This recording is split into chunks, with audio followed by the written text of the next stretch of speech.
What is QAnon? You've probably heard this term, but do you know what it means and why it even matters?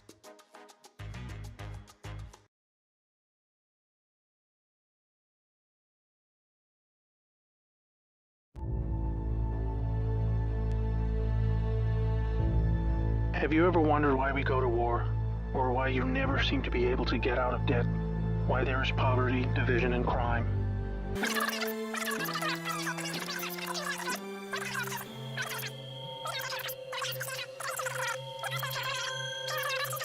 Well, let me tell you a story.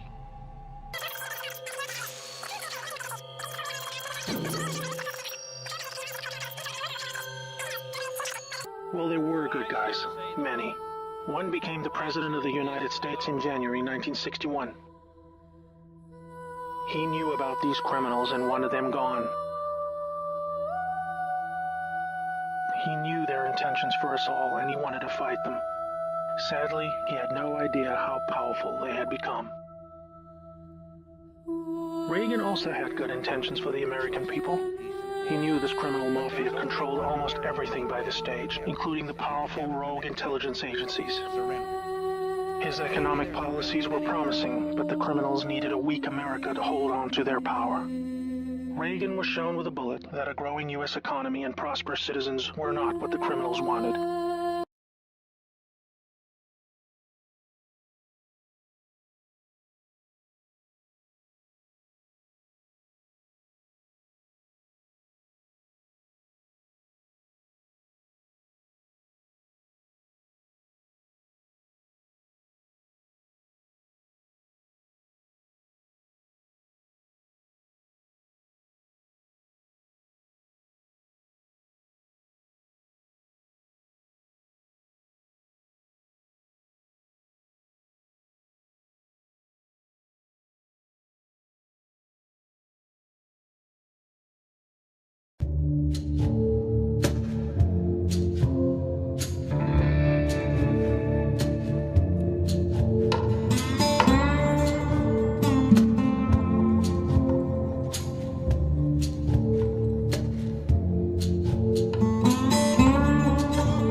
There are many people in the world who really don't understand, or say they don't, what is the great issue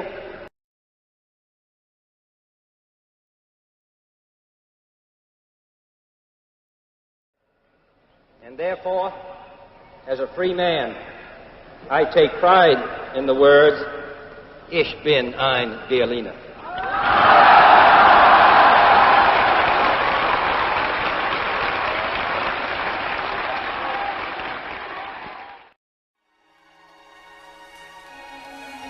What a fun party. Check 1, 2. Y'all having fun? How late can you stay up? All night?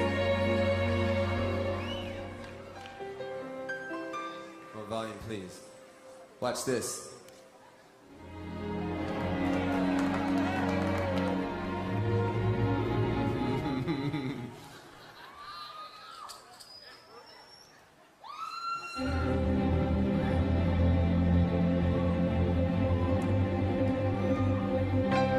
It's been 7 hours and 13 days since you took your love away.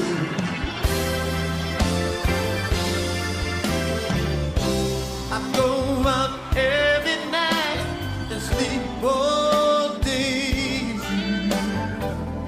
since you took your love away.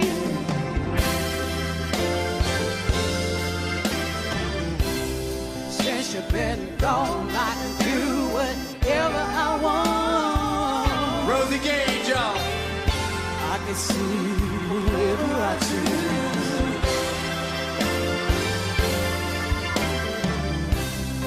Eat my dinner in a fancy restaurant, but nothing to take away these blues. Sing it. Oh,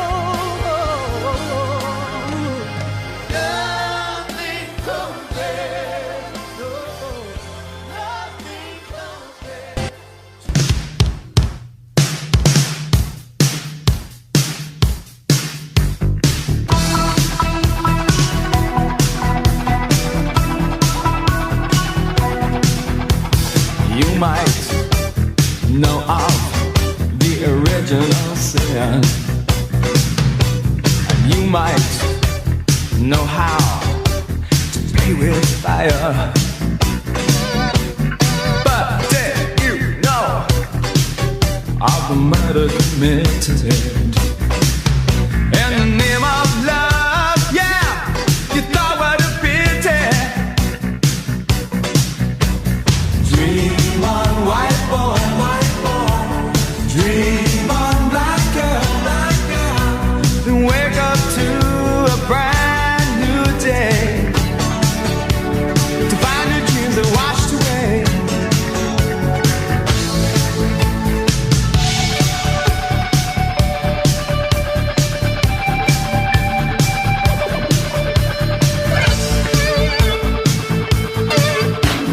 There was a time when I did not care, and there was a time when the facts did stare. There is a dream, and it's held by many. Well, I'm sure you had to see its open arms. Dream on, white boy, dream on, black girl, and wake up to a brand new day. Dream on, black boy, dream on, white girl, and wake up to a brand new day.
highway in Italy caused an extraordinary blast that killed at least 2 people.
Bear witness to my vow.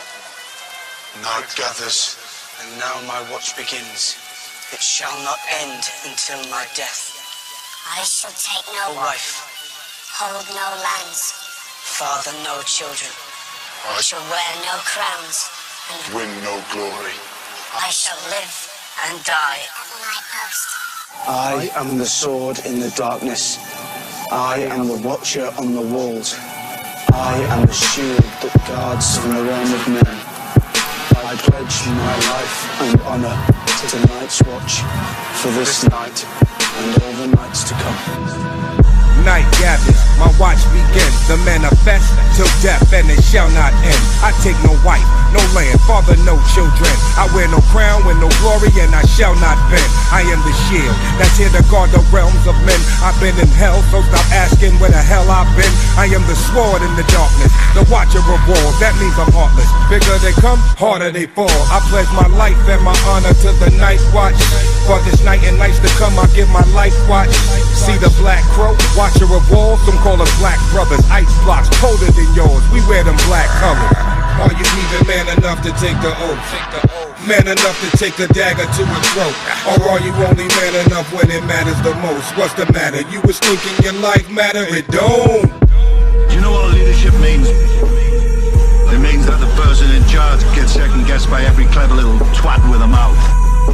What if he starts second guessing himself?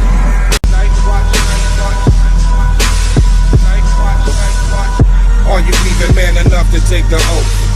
Man enough to take a dagger to a throat? Or are you only man enough when it matters the most? What's the matter? You was thinking your life matter? It don't. This is not the end. Not for us. Not if you lot do your duty for however long it takes to beat them back.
saying?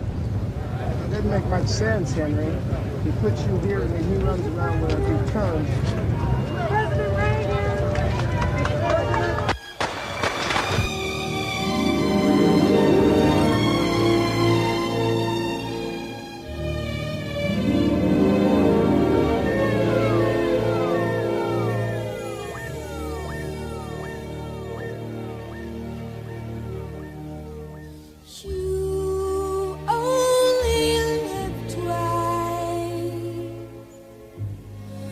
Or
What a coincidence.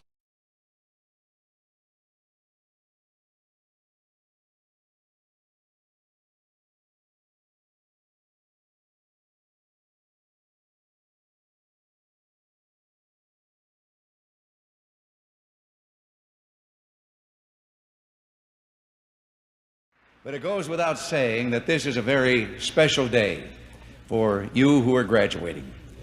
Would you forgive me if I say it's a very special day for me also?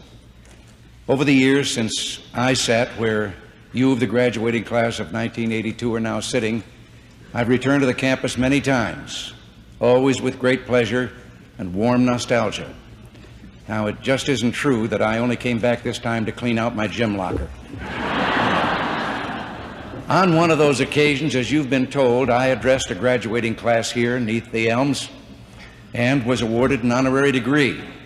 And at that time, I informed those assembled that while I was grateful for the honor, it added to a feeling of guilt I'd been nursing for 25 years because I always figured the first degree they gave me was honorary. Now, if it's true that tradition is the glue holding civilization together, then Eureka has made its contribution to that effort. Yes, it is a small college in a small community. It's no impersonal assembly line diploma mill.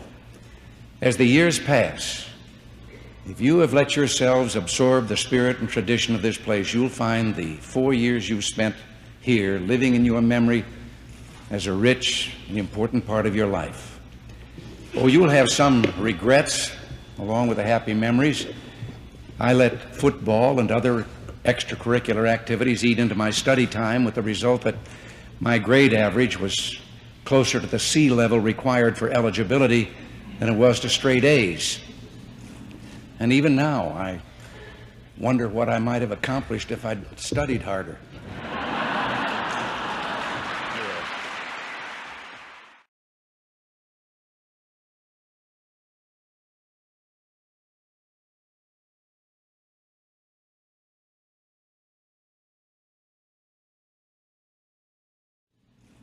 And even now, I wonder what I might have accomplished if I'd studied harder.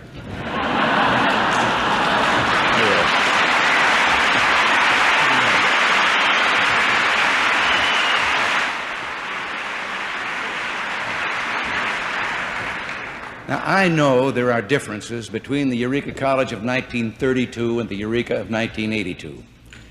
But I'm also sure that in many ways, important ways, Eureka remains the same. For one thing, it's impossible for you now to believe what I've said about things being the same. We who preceded you understand that very well, because when we were here, we thought old grads who came back only after 5 years, not 50, couldn't understand what our life was like and what had taken place and changed. So take my word for it. As the years go by, you'll be amazed at how fresh the memory of these years will remain in your minds, how easily you can relive the very emotions that you experienced. The class of 32 has no yearbook to record our final days on the campus. The class of 33 didn't put out of prison because of the hardships of that Great Depression era. The faculty sometimes went for months on end without pay, and yet this school made it possible for young men and women, myself included, to get an education even though we were totally without funds, our families destitute victims of the Depression. Yes, this place is deep in my heart. Everything that has been good in my life began here.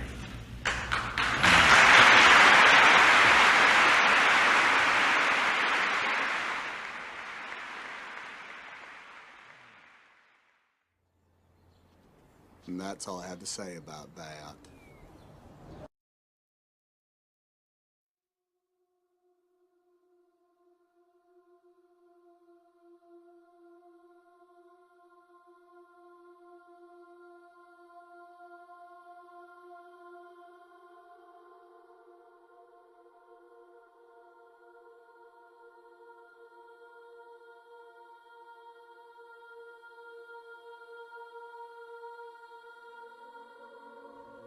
Yes, this place is deep in my heart.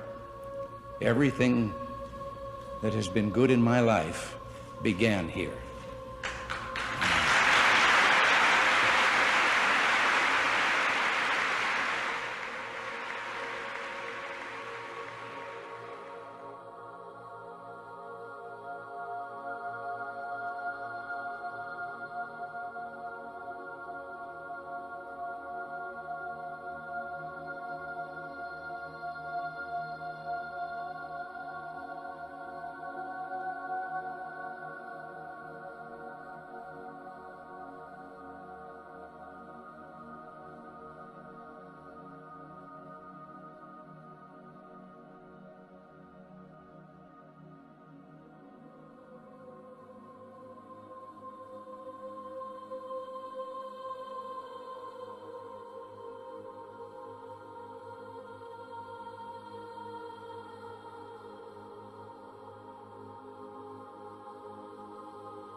But we are not going to simply kill some people to say, oh, look, we got even.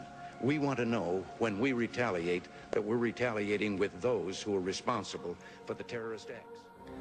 A president's most important job is to secure peace, not just now, but for the lifetimes of our children. But it takes a strong America to build a peace that lasts. And I believe with all my heart that working together, we have made America stronger.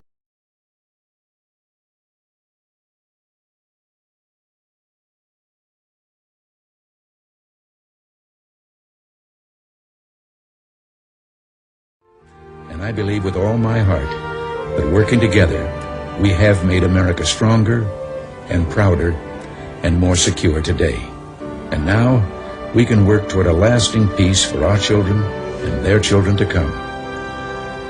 Peace is the highest aspiration of the American people. Today, America is prepared for peace.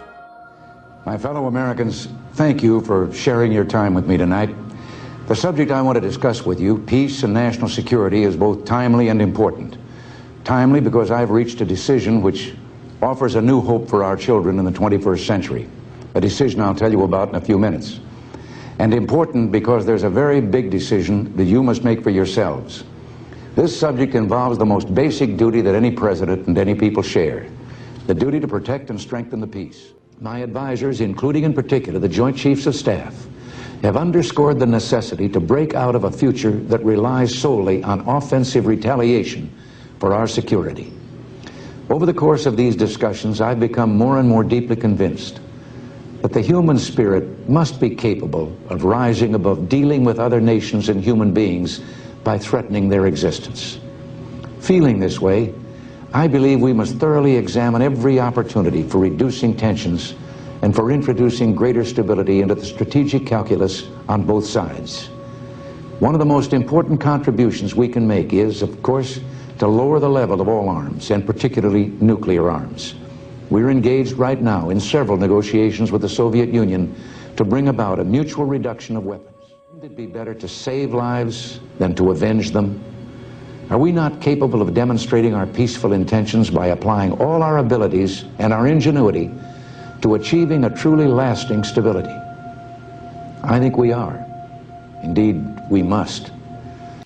If suddenly there was a threat to this world from some other species, from another planet, outside in the universe, perhaps we need some outside universal threat to make us recognize this common bound. I occasionally think how quickly our differences worldwide would vanish if we were facing an alien threat from outside this world.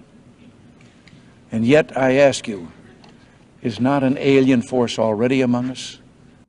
You know, actually, if you count some of the things going on in smaller countries and all, there have been about 114 wars since World War II.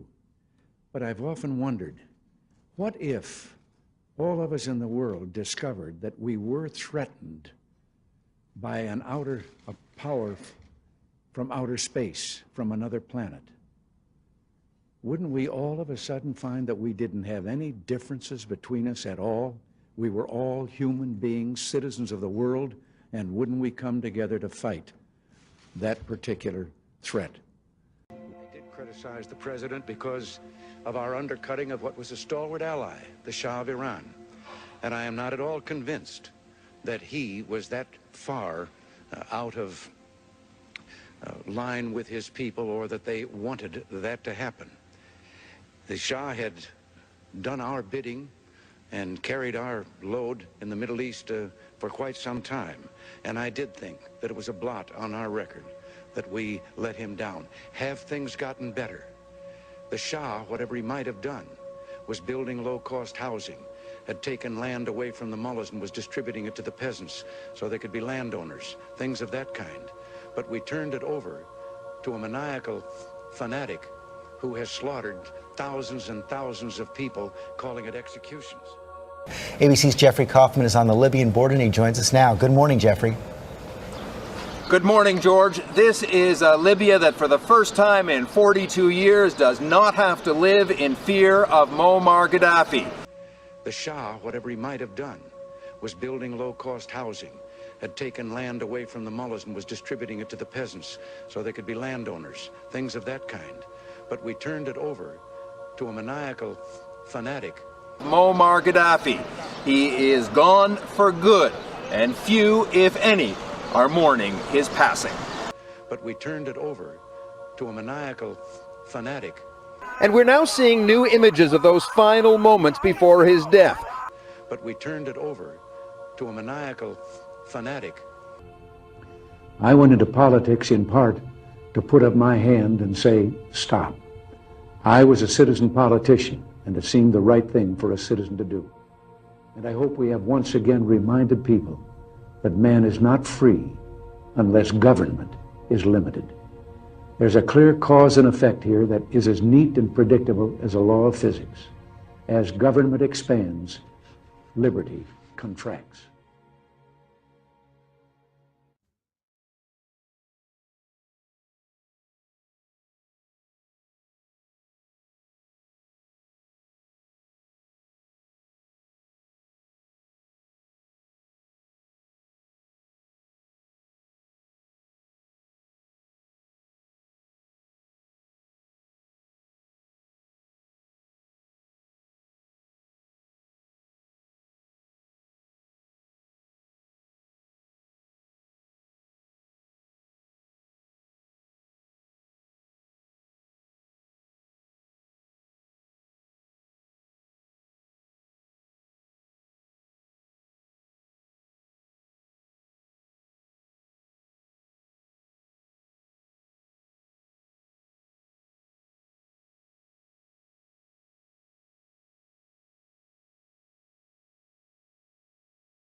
That's why we have Q.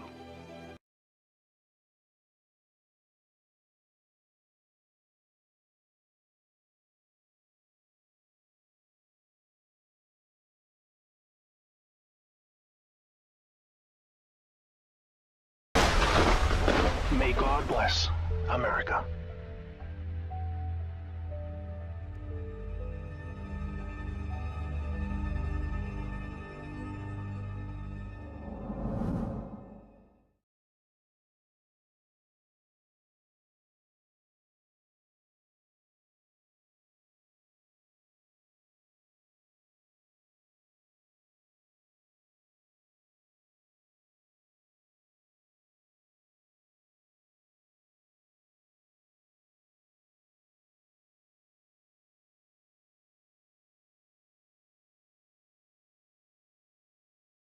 And a few of the questions people ask